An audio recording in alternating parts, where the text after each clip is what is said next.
Bonjour à tous. Aujourd'hui, j'ai le plaisir de recevoir sur ma chaîne Emmanuel Razavi. Alors, Monsieur Razavi, je vais vous présenter rapidement. Vous êtes grand reporter, spécialiste du Moyen-Orient. Vous avez collaboré avec beaucoup de rédactions, Paris Match, Franc-Tireur, Valeurs Actuelles, et vous avez également avec le Figaro Magazine, il me semble. Vous avez réalisé de nombreux documentaires pour des chaînes de télévision, Arte, France 3, M6, Planète, et vous avez été en poste en tant que journaliste en Afghanistan, dans le Golfe Persique et en Espagne. Vous êtes l'auteur d'une dizaine de livres, et le livre qui m'intéresse, et c'est pourquoi je voulais vous interviewer, parce il colle à l'actualité en ce moment, c'est un livre que vous avez écrit en janvier, enfin qui est sorti en janvier 2024, qui s'appelle La face cachée des Mollahs aux éditions du CERF et qui traite donc de l'Iran. Et Khomeini disait, le djihad signifie la conquête de tous les territoires non musulmans. Il sera du devoir de tout homme adulte, valide, d'être volontaire pour cette guerre de conquête. Et vous expliquez qu'en fait l'objectif, et ce qui est très peu expliqué par les médias grand public, l'objectif ultime du régime iranien actuel, c'est d'unifier le monde musulman.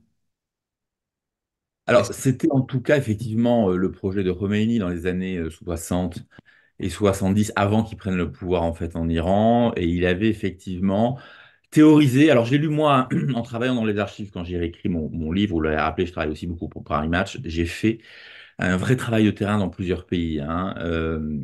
J'ai rencontré le fondateur, comment dire, des gens en fait qui ont contribué à la fondation du Corps des Gardiens.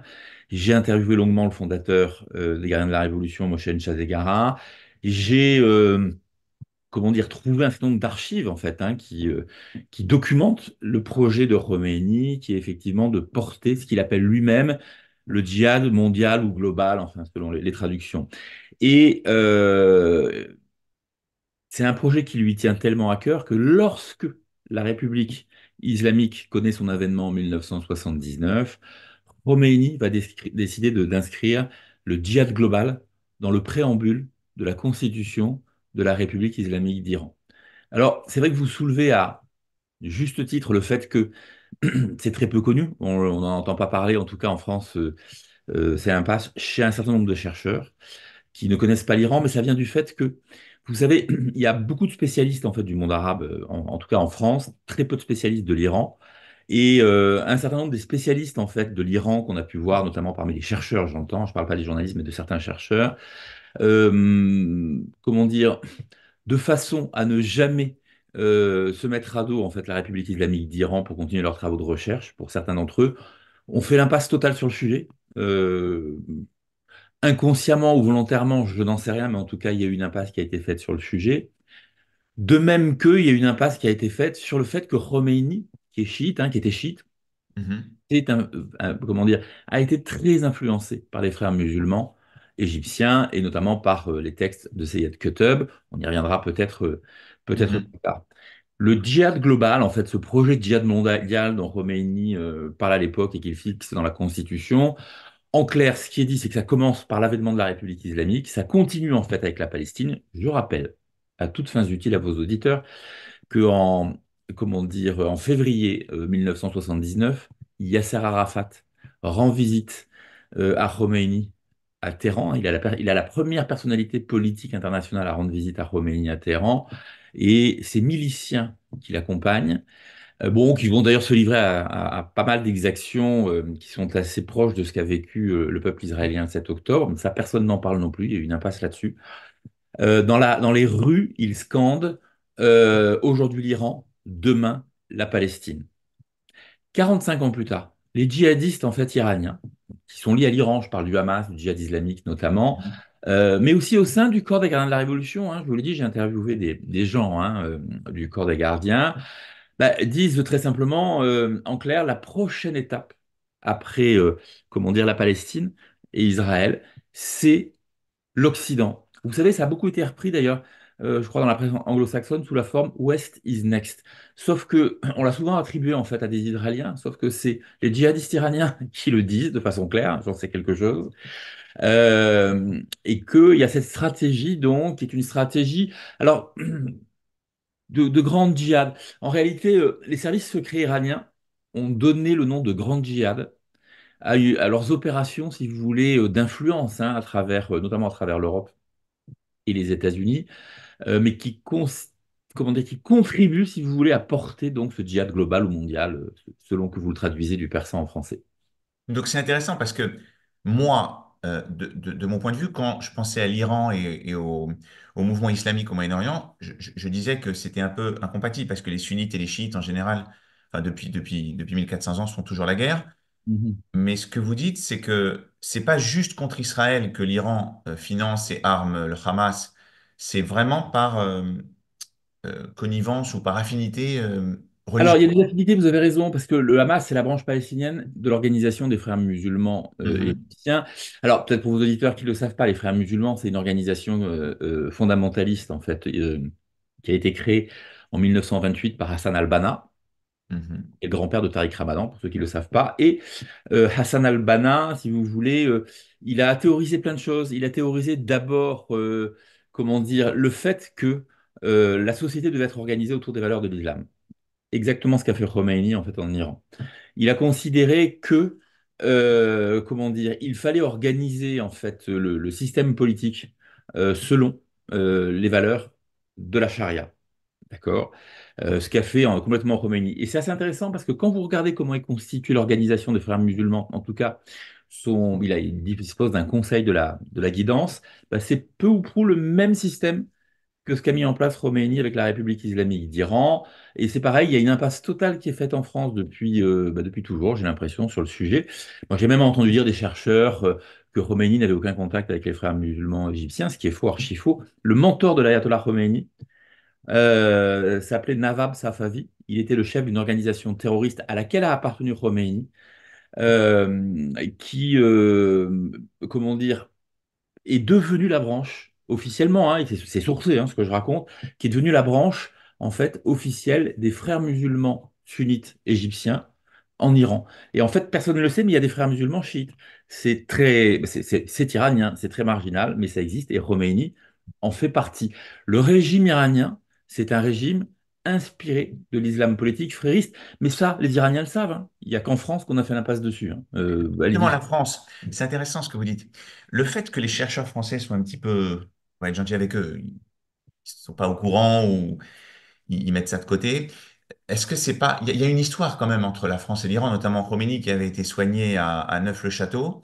Et je me souviens avoir lu, j'étais trop jeune pour m'en souvenir, mais j'avais lu que certains intellectuels avaient été complètement envoûtés par Khomeini. Je crois Michel Foucault. Michel Foucault, Jean-Paul Sartre, en fait, quand Khomeini, si vous voulez, vient en exil en France.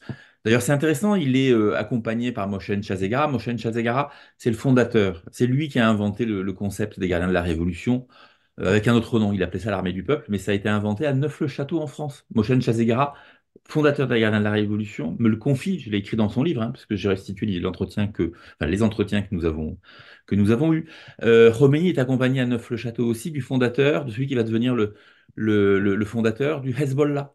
D'accord? Tout ça a été conceptualisé, je le sais, depuis une chambre d'hôtel à Neuf-le-Château. Non pas dans la maison de Khomeini, mais dans un hôtel où ces gens vivaient à côté, en fait, de la maison de Khomeini. C'est dire. Et effectivement, vous avez beaucoup d'intellectuels à l'époque qui le soutiennent. Khomeini reçoit, en fait, des comédiens, des journalistes, des chercheurs, des grands intellectuels. Il y a un lien qui se crée avec Michel Foucault, le philosophe, et Jean-Paul Sartre va faire partie à l'époque du comité de soutien de l'ayatollah Khomeini. Foucault va le comparer à un saint. Tout ce que je vous dis, c'est sourcé, hein. Vous n'avez qu'à regarder les articles. Mais ça, c'est vraiment passionnant parce que quand on voit aujourd'hui, en 2024, beaucoup d'intellectuels qui parlent du Hamas, du djihad islamique ou des gardiens de la révolution, ou même de l'Iran ou des ayatollahs, comme des mouvements avec lesquels il faut débattre, discuter, et qui fondamentalement, ces mouvements, j'ai même entendu des journalistes ou des experts expliquer que ces mouvements, fondamentalement, recherchaient la paix et ne cherchaient pas vraiment de conflit, hein, que c'était surtout la faute d'Israël. Il y a une sorte d'incompréhension ou de naïveté, je suis gentil, hein, vraiment, là j'essaie d'être gentil aujourd'hui, de naïveté de nos intellectuels, c'est-à-dire qu'ils connaissent Alors, pas vraiment de quoi ils oui, parlent. Il peut y avoir une naïveté de toute façon qui est une naïveté aussi qui peut être due à une idéologie, à une certaine vision des choses. Si vous voulez, c'est un peu ce que je vous disais en préambule de l'entretien, c'est que vous avez beaucoup de spécialistes du monde arabe, en tout cas en France, vous n'avez pas beaucoup de spécialistes de l'Iran. Et puis il y a cette espèce de rengaine permanente qu'entretiennent certains, c'est que chiites et sunnites ne s'entendent pas. C'est vrai pour l'Arabie saoudite Mhm. et l'Iran depuis très longtemps, même s'ils ont des accords diplomatiques aujourd'hui. Mais vous savez, j'ai publié il n'y a pas longtemps là, sur mon réseau Twitter une photographie que j'avais faite dans un camp palestinien au Liban il y a une dizaine d'années, où on voit un des chefs d'Al-Qaïda, de la branche d'Al-Qaïda en Irak, d'accord, lié à, il se promène en fait avec ses hommes armés, etc., avec un chef du Hamas. Ça, c'est pour le lien entre Al-Qaïda, Hamas, sunnite. Mais à l'époque, quand j'avais interviewé ces hommes, c'était pour la chaîne de télévision M6 pour l'émission Enquête exclusive.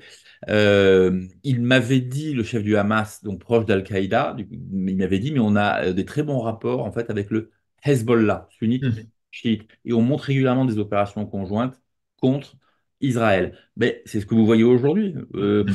Enfin, je sais pas, pour moi en tant que reporter de terrain, moi je ne suis pas chercheur, je ne suis pas universitaire, mais voilà, c'est juste pas une surprise, de même que l'histoire des Fedayeen Islam et de l'alliance, si vous voulez, entre Khomeini et Seyed Qutb via Nawab Safavi. Je sais ça depuis que je suis gamin. Simplement, comme tous les Iraniens, je suis d'origine iranienne, mais simplement, voilà, j'ai fait en sorte de documenter ça lorsque j'ai fait mon enquête pour le livre. Donc, je suis allé chercher effectivement de, les éléments de preuve. Vous venez de dire que vous étiez iranien, vous êtes né en Iran?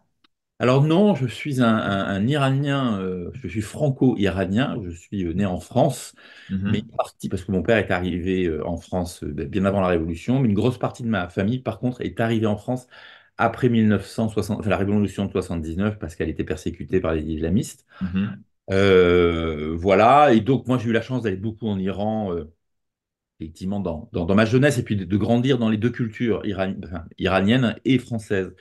Ce qui fait que j'ai vraiment un cerveau avec un double logiciel à la fois français et persan. Mais ce qui fait que je suis aussi très décomplexé quand je parle de ces choses-là, parce que d'abord, je suis journaliste. Moi, c'est les faits qui m'intéressent, hein. Je ne fais pas Mhm. de militantisme, je m'en fous, c'est les faits. Et la deuxième chose, c'est que c'est des choses qui sont, encore une fois, mais archi connues en Iran. Allez discuter avec des Iraniens, ils le savent. Enfin, je vous rappelle qu'il y a une station de métro à Téhéran du nom de Nawab Safavi, donc celui qui a juré allégeance à Syed Qutb, aux frères musulmans égyptiens.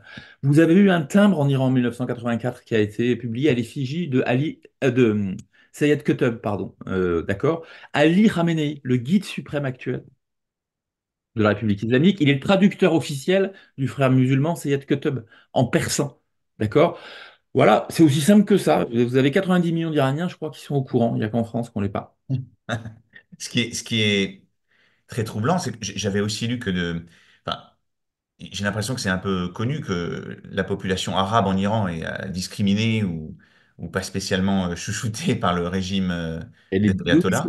ils sont très maltraités, la population arabe. Moi, j'ai eu l'occasion, alors justement aussi, de beaucoup échanger avec cette minorité arabe, en fait, d'Iran, et c'est terrible. Le régime iranien, d'accord, soutient le Hezbollah, Mhm. le Hamas, vous l'avez rappelé, mais persécute en fait les Arabes en fait qui vivent à l'intérieur en fait de l'Iran. Il faut rappeler à vos auditeurs que l'Iran n'est pas un pays arabe, hein. C'est vraiment la Perse, c'est chiite, et vous avez effectivement une minorité arabe qui vit de façon extrêmement difficile, hein, en Iran. Mais ça, pareil, personne ne le raconte. Et c'est juste, bon, je sors un peu de mon sujet, mais qu'en est-il de la minorité juive en Iran? Alors, écoutez, la minorité juive en Iran, la légende urbaine veut qu'ils sont très bien traités. Vous avez des journalistes qui ont fait des sujets, qui ont dit que tout allait bien. Parce que, effectivement, il y a un représentant de la communauté juive au Parlement iranien. Mais, Mhm. je le raconte dans mon livre, quand Khomeini arrive au pouvoir, que ses milices commencent à arpenter les rues de Téhéran ou d'Ispahan, etc., elles rentrent dans les écoles et elles font exactement ce que faisait la Gestapo pendant la Deuxième Guerre mondiale. Elles demandent, y a-t-il des enfants juifs dans cette classe? Quand ils sont dénoncés, elle les fait sortir. Alors, et ils sont mis dans des classes à part. C'est-à-dire que l'enseignement que reçoivent les enfants juifs est dans des classes à part. Vous avez régulièrement en Iran, je le rappelle aussi, des Iraniens de confession juive qui sont arrêtés, alors de façon complètement arbitraire, hein. Ils sont juifs, donc ils sont complices des services secrets israéliens. Mhm. Et je ne vais pas vous rappeler, mais combien de fois en fait des juifs ont été pendus en fait en Iran, accusés en fait d'espionnage ou de collaboration avec les services secrets israéliens. Voilà, c'est ça la réalité de l'Iran. C'est pour ça que je parle de la face cachée, si vous voulez. Il y a une espèce, j'entendais hier, il y avait un festival quand même hier de révisionnisme. Excusez, j'ai pas d'autre mot hein, qui me vient à l'esprit, hein, de deux gens qui sont en train de nous expliquer à la télévision que le Hezbollah est un mouvement de résistance. J'ai moi-même débattu avec quelqu'un à la télé cette semaine qui m'a expliqué que le Hamas, en fait, est un mouvement de résistance qui, contraint, avait été obligé d'utiliser le terrorisme. Euh, enfin, ça va loin quand même dans la réécriture de l'histoire aujourd'hui. On passe sous silence la réalité. Il y a une fascination de certains pour l'Iran, mais pour ses proxys palestiniens ou en fait Hezbollah. Mais je viens de ce matin, là, j'ai vu qu'il y a quelques minutes a été publiée une entrevue que j'ai accordée au magazine Atlantico sur l'ingérence iranienne en fait en Europe, et notamment ses agents d'influence, etc. Mais il faut savoir que la République islamique d'Iran, depuis les années 80, elle a fait en sorte comment dire, de se payer, hein, dans tous les sens du terme, comment dire, la collaboration de certains chercheurs. Mhm. Et c'est pareil, ça on n'en parle pas. Et ces chercheurs, en général, ont souvent été activés par... Alors en France, c'est vrai, mais c'est vrai en Espagne, en Italie, j'ai des confrères hein, qui enquêtent aussi, qui me racontent ça, qui ont été, comment dire, ces chercheurs qui, bon, voilà, vont faire des soirées avec le numéro 2 de l'ambassade d'Iran, qui vont relayer... alors c'est des chercheurs en général qui sont fauchés, et donc qui cherchent le contrat et qui vont, dès lors, très facilement tomber en fait dans les filets de, comment dire, des agents d'influence iraniens. Voilà, c'est ça la réalité. Enfin, je l'ai écrit hein, dans une de mes enquêtes il y a quelques mois aussi. Vous aviez des agents d'influence à Londres pendant les manifestations qui ont suivi les manifestations soi-disant pro-palestiniennes qui étaient pro-Hamas, qui se sont déroulées à Londres après le 7 octobre. D'accord? À Paris, place de la République. Pareil. Je peux vous dire qu'il y a, enfin, on n'imagine pas le travail que fait la communauté iranienne à travers le monde. Elle documente énormément ce qui se passe. On commence à dire depuis quelques mois, il y a 90 millions de journalistes en fait en Iran, mais c'est aussi vrai pour la diaspora, parce qu'ils voient bien qu'on raconte à la télévision souvent des choses qui ne sont pas vraies. Il y a une espèce, on vit dans une forme, je l'ai dit l'autre jour à la télé, j'ai l'impression de moi de vivre dans une forme des fois de réalité inversée. Je vous l'ai dit, moi je suis pas universitaire, je suis un journaliste de terrain, hein, donc voilà, et donc les faits, rien que les faits, mais je suis sidéré, quoi, par ce qui est en train de se passer. Je disais à des confrères l'autre jour qui partageaient ça, qui enquêtent, comme moi aussi, qui enquêtent pour des grands journaux français, on vit dans une période qui est extrêmement grave, en fait, hein, où le récit a pris le dessus sur les faits. Mhm. Ouais, c'est un peu pour ça que je me bats dans mes vidéos. Ce que vous dites sur le fait qu'il y ait des agents iraniens infiltrés ou que l'Iran observe et connaît bien l'Occident, c'est peut-être une des raisons qui explique que même au plus haut niveau de l'État, je pensais à Macron par rapport à ses dernières déclarations, euh, on a l'impression que les Occidentaux font tout pour plaire ou, ou s'acheter la bienveillance iranienne. Alors peut-être Vous pour des avez au raisons. Quai d'Orsay, de toute façon, comment dire, des gens qui sont quand même assez fascinés par la culture palestinienne, ce qui est intéressant d'ailleurs, parce que la culture palestinienne, elle est intéressante. Donc moi là-dessus, j'ai pas de sujet. Le problème, c'est qu'ils prennent en fait comme conseillers du soir des gens qui sont antisémites et proches des frères musulmans. Vous avez eu le cas de Sophie Pommier l'année dernière, cette chercheuse qui faisait du consulting pour le Quai d'Orsay, qui arrachait les affiches des otages qui étaient posés sur les murs de Paris. Elle a été filmée. Vous rendez-vous compte de l'ignominie? Il n'y a pas d'autre mot, hein. C'est ignoble ce qu'elle a fait. Cette dame, moi, je la connais parce que j'ai fait une émission de télévision avec elle il y a très longtemps, il y a 20 ans. Cette dame, d'ailleurs, qui ne savait même pas, moi je me souviens pendant l'émission, c'est Alexandra Vler et moi qui lui avons appris, elle était soi-disant spécialiste hein, du Moyen-Orient, qui lui avons appris que le Hamas, c'était la branche palestinienne des frères musulmans.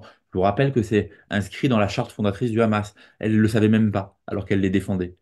D'accord? Si vous voulez, comment dire, il y a quelque chose, je reviens sur les termes, hein, il y a quelque chose de grave en ce moment, c'est que des gens, moi j'ai vu encore à la télévision, enfin, des gens, je sais, ils n'ont jamais foutu les pieds de leur vie en Iran, ils ne parlent pas un mot de persan, euh, nous raconter qu'il fallait négocier en fait avec l'Iran. Même combat avec le Hezbollah, hein. Vous avez compris que le Hezbollah, l'Iran, le Mhm. Hezbollah, c'est la réplique libanaise, hein, des gardiens de la Révolution. Très doctement, sans même savoir d'ailleurs ce que pense le peuple iranien. Je veux dire, ces gens-là portent un récit qui ne correspond pas à la réalité. Voilà. Alors, parfois, encore une fois, vous le disiez tout à l'heure, par naïveté, moi, si vous voulez, je juge pas ça. Ce qui m'agace, si vous voulez, c'est que ces gens-là, qui ne savent pas, vont expliquer que les gens qui disent la vérité font de la propagande. On est arrivé à ce niveau-là. C'est intéressant en fait cette approche d'analyse du Moyen-Orient, et ça je l'ai remarqué depuis le 7 octobre, hein. Je n'avais pas remarqué avant, que de toute façon, quoi qu'il se passe au Moyen-Orient, c'est la faute d'Israël. C'est la faute qu'Israël ait fait quelque chose, c'est la faute d'Israël n'ait pas fait quelque chose. Bah, de toute façon, excusez-moi, mais regardez la charte du Hamas. Regardez la charte du Hezbollah, on n'en parle jamais.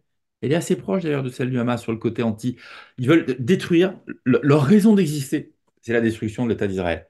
En fait, il y a un truc que ne comprennent pas les diplomates qui réclament un cessez-le-feu, qui croient pouvoir obtenir un cessez-le-feu avec le Hamas, qui au passage détient des otages, hein, je vous le rappelle. Le Hezbollah, eux, ça a été un festival de prise d'otages occidentaux, français, américains, britanniques depuis qu'ils existent, c'est-à-dire depuis 42 ans. Si ces organisations terroristes arrêtent de se battre contre Israël, elles n'existent plus, elles disparaissent, elles n'ont plus de raison d'exister. Elles se sont Mhm. créées, c'est pas moi qui le dis, c'est dans les textes fondateurs de leurs organisations, elles se sont créées sur la lutte contre Israël, contre les Juifs, hein, de façon claire. Donc, Non. si vous voulez, pareil, ces gens qui parlent de cesser le feu, ils sont dans une réalité alternative. Déjà, bah, ils oublient que c'est le Hamas qui est allé prendre des otages, qui est allé violer des gamins, des gamines, les Enfin, moi, j'ai travaillé sur le sujet, j'ai fait un sujet pour Paris Match. C'est ignoble ce qui s'est passé en fait en Israël. Il n'y a pas de mots en fait. J'ai compris en tant que journaliste pour la première fois de ma vie qu'on pouvait se retrouver à un type de barbarie qui est absolument indescriptible, qui dépasse l'entendement, qui correspond hein, très clairement hein, à ce que faisaient la division Asrach, les SS de la division Asrach dans des villages euh, euh, comme Oradour, parce ils ont brûlé les gens. Vous avez vu, je pense, aussi des images où on voit les Mhm. corps de gamines qui ont été violées, euh, tuées d'une balle dans la nuque et brûlées. Voilà. Donc, si vous voulez, moi aujourd'hui, encore une fois, hein, moi je suis assez factuel, j'ai compris une chose. Je vous l'ai dit, pendant que ma famille était persécutée quand j'étais jeune en Iran, je n'ai Votre plus. famille a été persécutée. Bien sûr, mais comme tous les Iraniens de l'époque, quasiment, vous avez des gens comme Sartre et Foucault qui vous expliquaient que l'ayatollah Khomeini était un démocrate. C'est assez intéressant. Khomeini, pendant qu'il était en France, disait, je vais établir l'égalité entre les hommes et les femmes. Ok, qui existait depuis, en Iran depuis des décennies, hein, puisque la dynastie Pahlavi, notamment en fait Mohammad Reza Shah, avait fait en sorte que toutes les filles aient accès à la culture, à l'école, sous l'impulsion en fait de son épouse, Faradiba. Euh, euh, elle pouvait travailler. Vous aviez des femmes d'ailleurs, il y a des femmes qui ont été ministres en Iran, je le rappelle. Voilà, Khomeini, ces abrutis l'ont cru, puis il est rentré en Iran. Vous avez vu ce qu'il a fait aux femmes tout de suite, elles ont Mhm. été voilées. Bref, en fait, aujourd'hui, moi, c'est plus ça qui m'inquiète, c'est la force du récit. Le récit que l'on voit sur la tragédie du 7 octobre, l'horreur, l'ignominie commise le 7 octobre, ça ressemble au type de récit qu'on a vécu en 1978-79. C'est-à-dire qu'on a des victimes. En Iran, il y avait les victimes d'un bourreau. Aujourd'hui, vous avez à Gaza, c'est pas des touristes, ce sont des victimes d'un État génocidaire. C'est-à-dire que la victime est devenue le coupable la Oui, victime. c'est l'inversion. Mais c'est pas du tout, moi me concernant, c'est pas du tout étonnant. C'est juste une ligne continue du vieil antisémitisme qui s'est juste transformé. C'est-à-dire que c'est plus du tout politiquement correct de traiter quelqu'un de sale juif ou d'invectiver les juifs, mais on invective l'État d'Israël. Je veux dire, je comprends même pas pourquoi des gens débattent de ce que je suis en train de dire ou peuvent ne pas être d'accord. Les juifs sont toujours responsables de quoi que ce soit. Pendant la Seconde Guerre mondiale, on expliquait il y avait beaucoup de gens qui expliquaient que les Juifs étaient d'une façon ou d'une autre un peu responsables aussi de cette haine et des massacres qu'ils avaient subis. C'est toujours un peu les mêmes choses. Je suis intéressé par, vous l'avez évoqué à plusieurs reprises, les gardiens de la Révolution. Je ne sais pas si, même moi, je ne sais pas si les gens comprennent bien de quoi on parle. En fait, vous expliquez que en fait, le régime iranien actuel, c'est une théocratie qui développe des liens avec des réseaux criminels qui sont impliqués dans le trafic de drogue, d'armes, d'êtres humains, et que le pouvoir il est entre les mains de ce qu'on appelle donc les gardiens de la Révolution. Est-ce que le mot passe d'Aran, c'est la même chose? Ouais, c'est ça, exactement. Alors, en fait, les Passes d'Armes sont les gardiens de la Révolution. En fait, ils répondent, les gardiens de la Révolution. C'est une milice paramilitaire qui a été créée en 1979. Elle a été pensée à Paris lors de l'exil de Khomeini, je vous le racontais tout à l'heure.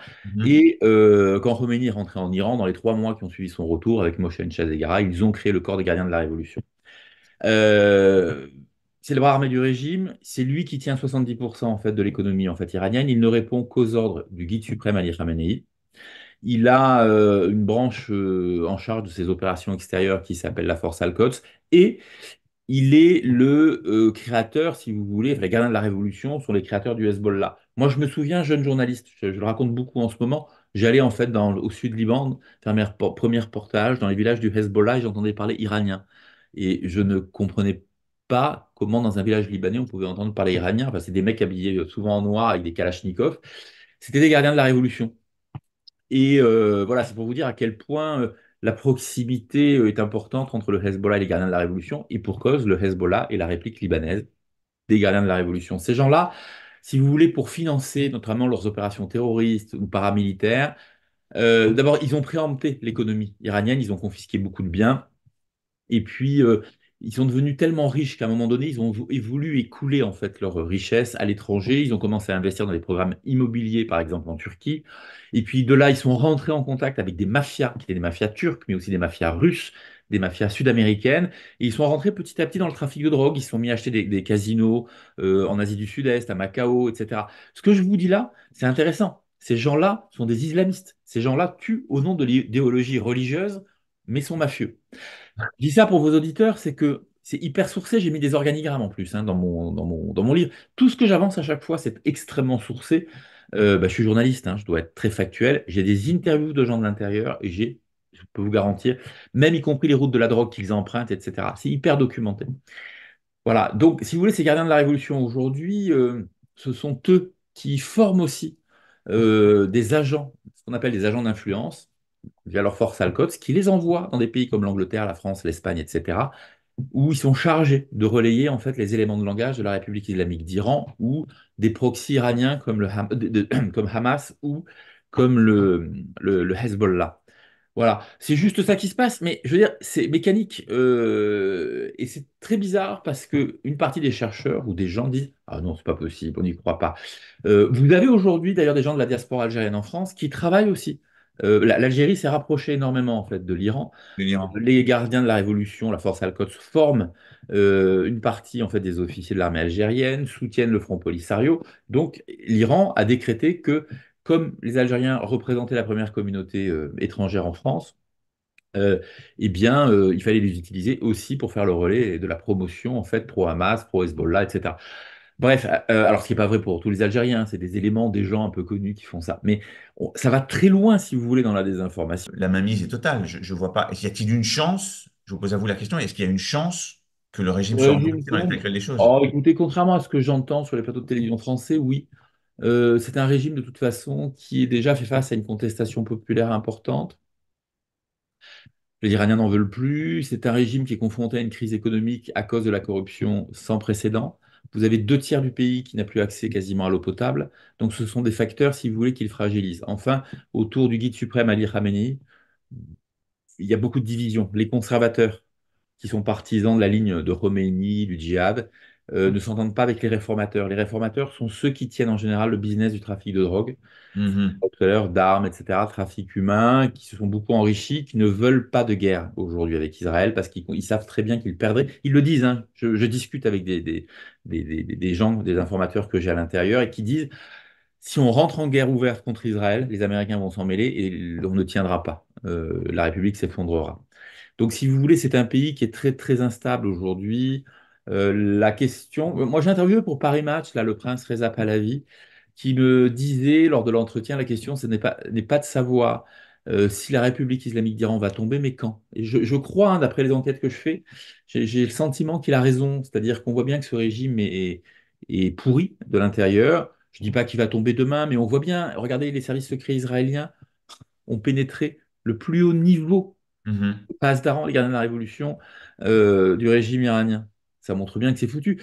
Pour mon livre, j'ai interviewé des agents secrets, d'ex-agents secrets américains, français, etc. Ça fait déjà des années qu'ils ont infiltré l'intérieur de l'Iran.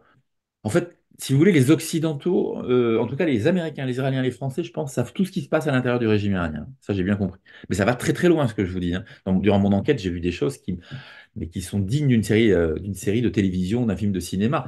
Ils arrivent quasiment à suivre, si vous voulez, à la trace, voilà, des dignitaires importants du régime.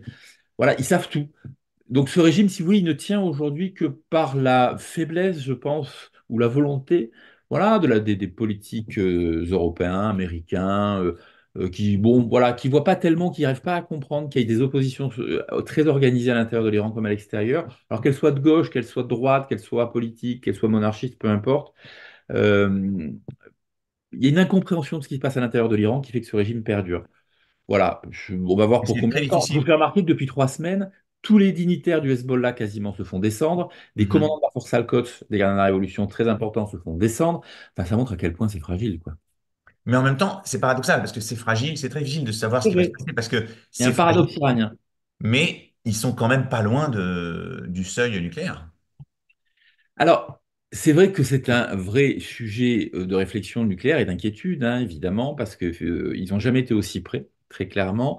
Mais en même temps, d'après les informations qu'on a, c'est très difficile d'avoir des informations dont on soit sûr sur le nucléaire. Mais on voit bien qu'ils ont un problème de miniaturisation. C'est pas le tout en fait d'enrichir l'uranium. À un moment donné, il faut fabriquer en fait des têtes. Il faut Mhm. miniaturiser.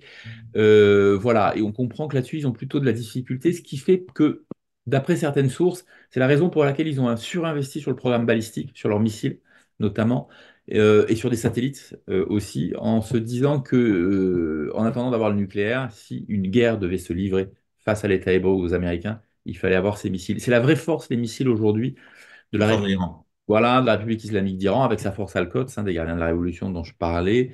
Euh, voilà, ces deux forces sont là. Mais après, c'est un État très affaibli. En fait, deux États jouent leur survie. Israël, qui est une démocratie, et la République islamique, qui est une dictature. Vous voyez? Et en fait, c'est assez symbolique ce qui se passe actuellement.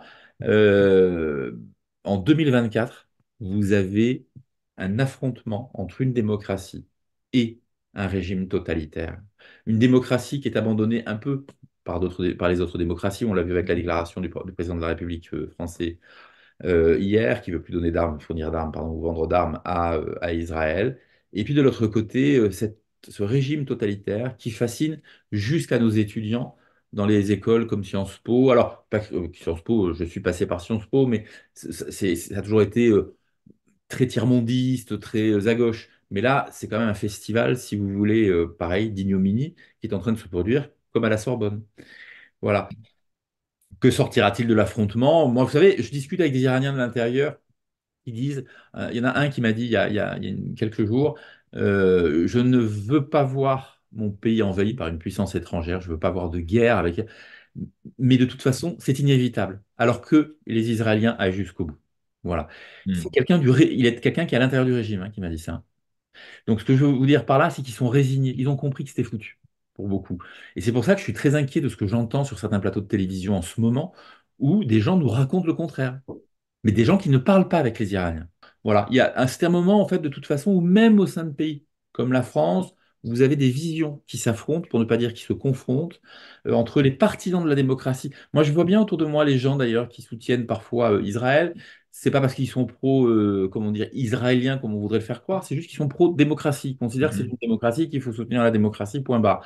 Mais ce qui est mon cas, hein, moi je considère que ben, Israël est une démocratie. Je suis allé tellement souvent en Israël en reportage enfin, voilà, c'est un mode de vie européen en Orient, mais ça reste une démocratie quand même extrêmement européenne dans sa façon en fait de se comporter. Et puis en face de ça, vous avez des gens qui considèrent que sont victimes donc les islamistes. Bon, peut-être par fascination, par ignorance, j'en sais rien. Voilà, ces deux visions sont en train de s'affronter en politique, dans les médias, dans la société aujourd'hui, dans les sociétés européennes, je dirais. Qui va gagner? Question à 1 million. Non, mais moi j'ai le sentiment que les démocraties mettront du temps peut-être à gagner, mais qu'elles gagneront parce que La démocratie est le moins mauvais des systèmes. Je ne dis pas que Mhm. c'est parfait, mais c'est un système qui... Vous voyez, ce qu'on vit en France, c'est intéressant. Des gens qui sont pro-Hezbollah peuvent quand même aller s'exprimer à la télévision. Alors que le Hezbollah, je vous le rappelle, a tué les soldats français en 83, 58 soldats français, des parachutistes, a enlevé des journalistes, a tué des Mhm. diplomates. Enfin, je vous fais ok, un dessin. Et pourtant, on ne les met pas en prison. Donc, ce qui montre bien que la démocratie, elle peut être faillible, mais en même temps, c'est un système qui est intéressant, elle permet l'échange. Ce que je crois être, moi, en tout cas, assez sain. Après, il faut laisser l'histoire se dérouler, les faits jouer. Moi, je ne suis pas devin, donc ça, je ne pourrais pas vous dire qui va gagner, mais je crois quand même dans la démocratie. Monsieur Razali, je vous remercie beaucoup. Merci à vous. Très instructif, je pense que les gens vont beaucoup aimer. Et on se quitte sur un mot optimiste. On espère que, comme vous dites, que les démocraties triomphent et que la réalité soit toujours notre boussole. Absolument, c'est ce qui Voilà. est important. Je vous Merci remercie beaucoup. beaucoup. Merci beaucoup. À À bientôt. bientôt. Au revoir. Au revoir.